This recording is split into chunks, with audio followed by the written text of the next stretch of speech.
আলমের ফাঁসি চাই, ফাঁসি চাই, হিরো আলমের ফাঁসি চাই, ফাঁসি চাই। আর তুই কিসের হিরো? তুই কিসের হিরো?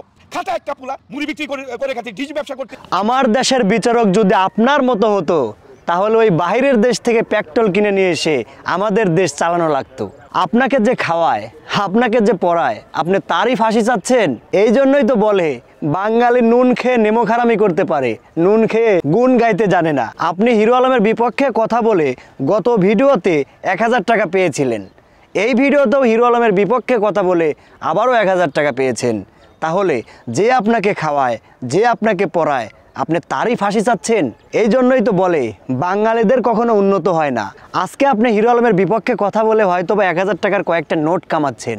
কালকে যদি এই হিরো আলম না থাকে, কোনো সাংবাদিক কি আপনার কাছে গিয়ে 1000 টাকা দিয়ে আপনাকে বলবেন আপনি ডেঞ্জার মোহাম্মদ নাসির উদ্দিন চলচ্চিত্র শিল্পী সদস্য এবং অভিনেতা, আপনার সম্পর্কে দুটো কথা বলেন, মানুষ দেখুক?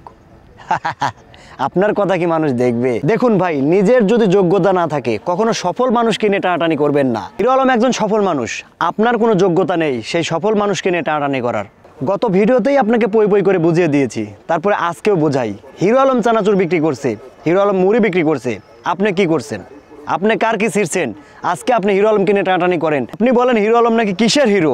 শোনেন, শুধুমাত্র রূপ থাকলে হিরো হয় না। হিরো আলম হচ্ছে রিয়াল হিরো। হিরো আলম হচ্ছে সকল মানুষের মনের হিরো। হিরো আলম হচ্ছে সকল মানুষের প্রাণের হিরো। যে হিরো আলম তার ব্যক্তিগত উপার্জন দিয়ে সকল গরিব দুঃখী মানুষের পাশে দাঁড়ায়। যে হিরো আলম বিভিন্ন দুর্যোগের সময় মানুষের পাশে গিয়ে দাঁড়ায়। যে হিরো আলম বিভিন্ন দুর্যোগের সময় মানুষকে বস্ত্র বিতরণ করে। আপনি নাসির হোসাইন ব্যক্তিগতভাবে কয়টা মানুষকে সহযোগিতা করেছেন? আপনি নাসির হোসাইন ব্যক্তিগতভাবে কয়টা মানুষকে অর্থ সহযোগিতা দিয়েছেন? আর আজকে আপনি বলেন যে হিরো আলম তুই কিসের হিরো? আরে হিরো আলম হচ্ছে রিয়াল হিরো। যে হিরো সর্বদা গরিব দুঃখী মানুষের পাশে দাঁড়ায়, যে হিরো সর্বদা গরিব দুঃখী মানুষকে নিয়ে ভাবে।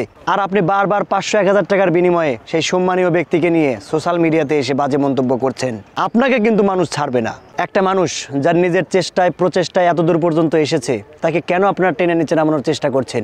একটা মানুষ যখন ভালো কাজ করে তাকে কেন উৎসাহ না দিয়ে আপনার নিরুৎসাহিত করেন? আপনার ব্যক্তিগতভাবে হয়তো মানুষকে সাহায্য করা পসিবল না, কিন্তু যে সাহায্য করছে তাকেও তো থামানোর রাইট কেউ আপনাকে দেয়নি। আপনি বলেন যে হিরো আলম কিসের হিরো? ওর তো চেহারা ভালো না। আপনি কি কখনো আয়নার সামনে দাঁড়িয়ে নিজেকে দেখেছেন? মানুষ হলো আল্লাহর সৃষ্টি, সেই আল্লাহর সৃষ্টিকে নিয়ে আপনি সর্বদা বাজে মন্তব্য করেন। আর আপনি বলেন আপনি নাকি অভিনেতা। কই, আপনাকে কোনো অভিনয় দেখেছি বলে তো মনে হয় না। হিরো আলম চানাচুর মুড়ি বিক্রি করে এ পর্যন্ত এসেছে। আমি তো মনে করি তাকে আরও আপনার নোবেল পুরস্কার দেওয়া উচিত, যে এত কষ্টের মাধ্যমে সে এতদূর পর্যন্ত এসেছে। সে সংসদ নির্বাচন করছে, আগামীতে হয়তো বা সে সংসদ সদস্য হবে, আর আপনি তার বিপক্ষে কেন এরকমভাবে কথা বলেন?